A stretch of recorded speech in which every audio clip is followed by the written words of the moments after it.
সালাহ এমবাপ্পের লড়াই শেষ। এমবাপ্পের হাতেই সোনার জুতো।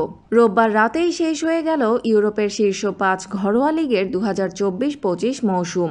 শীর্ষ ৫ লিগের চ্যাম্পিয়ন দলও নির্ধারণ হয়ে গেছে। সেই সাথে নিষ্পত্তি হয়ে গেছে ব্যক্তিগত লড়াইয়েরও। প্রতিটি মৌসুমে ইউরোপের প্রতিটি দেশের শীর্ষ লিগগুলোর মধ্যে যিনি সবচেয়ে বেশি গোল করেন তাকে দেয়া হয় সোনার জুতো। ইউরোপিয়ান গোল্ডেন শু হচ্ছে এই পুরস্কারের আনুষ্ঠানিক নাম।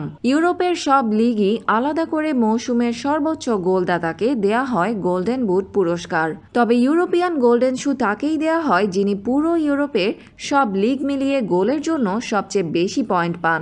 গোল সংখ্যা ও সংশ্লিষ্ট লিগের মানের ওপর ভিত্তি করে পয়েন্ট হিসেব করা হয়। পুরো মৌসুম জুড়েই চলে আসছে সর্বোচ্চ গোলদাতাদের মধ্যে ত্রিমুখী লড়াই। এই মৌসুমে লড়াই চলে আসছিল ভিক্টর ইউকেরেস ও মোহাম্মদ সালাহ আর কিলিয়ান এমবাপ্পের মধ্যে।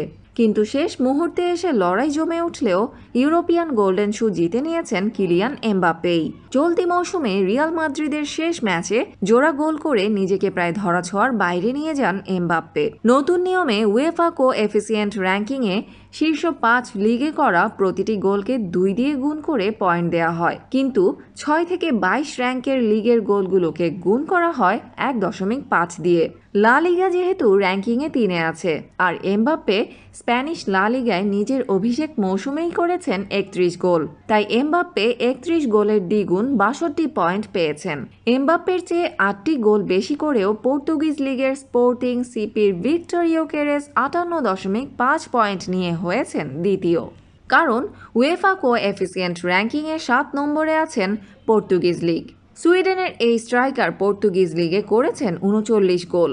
অন্যদিকে লিভারপুলের হয়ে ইংলিশ প্রিমিয়ার লিগ জেতা মোহাম্মদ সালাহ তৃতীয় হয়েছেন। মিশরীয় এই তারকা এবারের লিগে ২৯ গোল করে পেয়েছেন ৫৮ পয়েন্ট। রিয়াল মাদ্রিদের তৃতীয় ফুটবলার হিসেবে ইউরোপিয়ান গোল্ডেন শু জিতলেন কিলিয়ান এমবাপ্পে। তার আগে জিতেছিলেন হুগো স্যাnchez ও ক্রিস্টিয়ানো রোনালদো।